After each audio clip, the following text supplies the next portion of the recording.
Good morning. This is Friday. This is the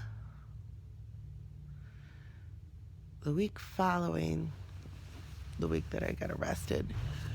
And give it an update. I'm not sleeping very good at night, or I'm just exhausted. Seems like the day doesn't have enough time because there's a lot of stuff that has to get done. And yesterday, I'm at the security. I've got a townhome. With everything that's going on, I have to move my personal residence and also my business, but my personal. And I have met a security guy. I've got a security system being installed at my new place. I'm having to take into consideration things like, I don't want anybody. I don't want there to be many people who know where I'm moving to. Um, my abuser created all of this chaos because I broke up with him, and just imagine what's going to happen once the charges get dropped and he gets sent back to jail. So, or he gets sent to jail where he belongs. So I've got my new place and I've got a security system that's going in today. And I went and met with the Children and Family of Iowa. I got to meet back with them on Monday, and I've had to have conversations with my daughter, such as, if she woke up and heard glass breaking, or if she heard me screaming and things like that, that she's not to come and find out what's going on. She's just supposed to leave and call 911 because, if he comes here or anything like this, he's not coming here to say hi. He's coming here to hurt me. And having to have conversations with her about stuff like that isn't a conversation I ever expected to have with my daughter. There's some sad stuff. I mean, my daughter's back home, but I'm still not able to go to the school. And next week is senior week, and this is where she gets called across stage. And if these charges aren't dropped by then, I'm going to miss that too. I've already missed her coronation. I missed her homecoming game that she cheered at.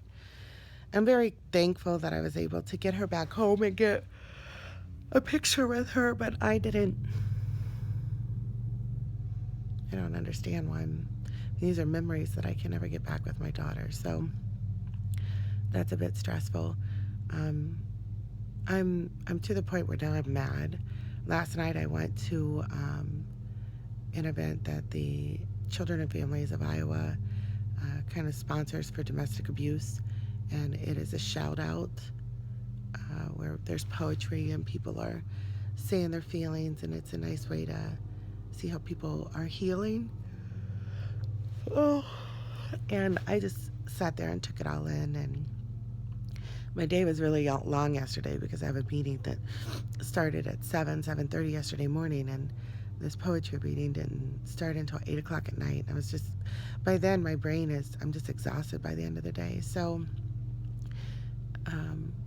I'm feeling more and more comfortable stepping into, there was a realization when I walked into the lobby of that event last night that there were stories on little cards from women and the situations that were going on around them. And the women that were highlighted on these cards were killed. They're victims of domestic abuse and they're dead now. And some of the stories that I read there's a lot of similar threads in their stories than in mine, and just the chaos around abuse and the chaos around, one of the stories is a woman who was killed in her car and her 2-year-old was with her. And but there were things leading up to it, like tires being spliced and things like that. And I got the same thing going on. And it was really a little bit of a slap in the face how serious all this is. So there's times where I still can't believe that this has all happened and gone down and that it's my life. I went to a real estate function last night, and it's one of the first visual public things that I've done. And you could tell there are a few people who have their mind in judgment. And that's okay because they don't know what's going on, and I don't have the time to slow down and tell them. But I'm going to continue to put positivity out there in the world. My social media page is on fire. When I put something out there, it gets picked up and watched a lot.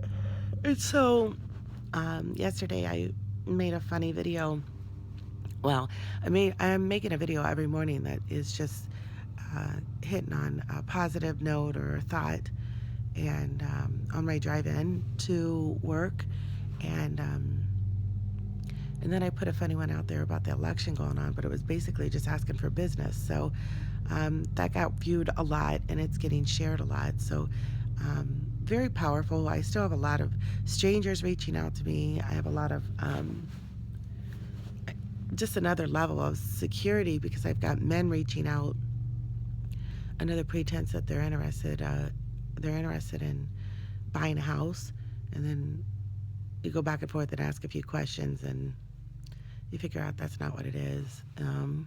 So I know that there was nowhere in any of the publicity that went out that said that I was abused or that I had a no contact order, but I believe once they find out, I just think a lot of these people don't know of course they don't know the whole story. So that's kind of an update of what's going on, where I'm at, my mindset, and I